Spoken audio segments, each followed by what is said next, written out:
ప్రసాద్ గారు, జనార్దన్ రెడ్డి గారు, కందుల దుర్గేష్ గారు ముఖ్యమంత్రులతో సహా మేమందరం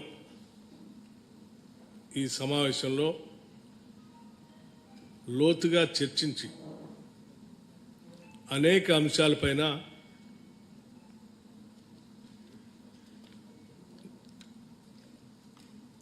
చర్చలు జరిగాయని చెప్పడానికి సంతోషిస్తూ ఉన్నాం. ఆంధ్రప్రదేశ్ రాష్ట్ర విభజన సంబంధించి విభజన ద్వారా తెలంగాణ రాష్ట్ర ప్రయోజనాలు లేకపోతే ఇరు రాష్ట్రాలకు సంబంధించిన అంశాలు గత 10 సంవత్సరాలుగా పరిష్కారానికి నోచుకోలేనటువంటి కొన్ని అంశాలు, వీటన్నిటిపైన త్వరితగతిన చర్చించుకొని ముందు పోవాలన్నటువంటి ఆలోచనతో ఈ సమావేశాన్ని ఈరోజు ఇక్కడ ఏర్పాటు చేయడం జరిగింది.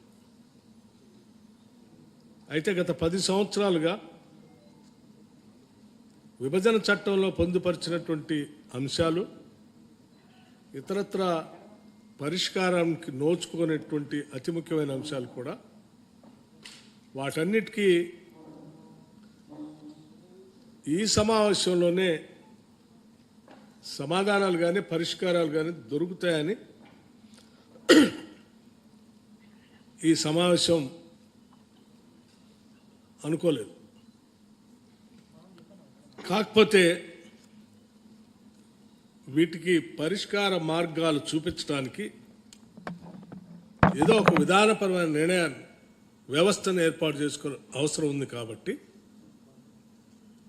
ముందుగా 2 రాష్ట్రాల ముఖ్యమంత్రులతో సహా ప్రతినిధి బృందాలు అందరూ కూలంకషంగా చర్చించిన తర్వాత ఒక నిర్ణయాన్ని రావటం జరిగింది. ఆ నిర్ణయం ఏంటంటే, వీటి పరిష్కార మార్గాలు చూడటానికి ముందుగా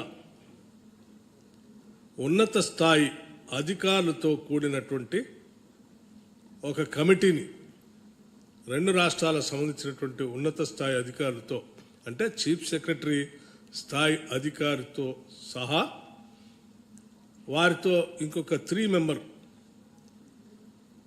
ఈచ్ స్టేట్కి 3 మెంబర్స్ కలిపి ఒక కమిటీని వేసి కొద్ది రోజుల్లోనే, అంటే అనగా ఒక 2 వారాల లోపల సమావేశమై సాధ్యమైనంత వరకు వాళ్ళ స్థాయిలో పరిష్కారానికి వచ్చేటువంటి అంశాలని చర్చించి పరిష్కార మార్గాన్ని ఎత్తడం కోసం ఒక కమిటీ వేయాలని నిర్ణయించడం జరిగింది.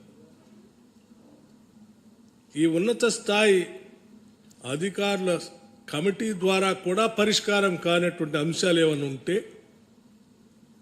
2 రాష్ట్రాలకు సంబంధించిన మంత్రులతో కూడినటువంటి ఒక కమిటీని వేయాలని, ఆ కమిటీలో పరిష్కార మార్గం కోసం వాళ్ళు సమావేశాలు పెట్టుకొని కొన్ని మార్గాలు చూడాలి. రాష్ట్ర స్థాయి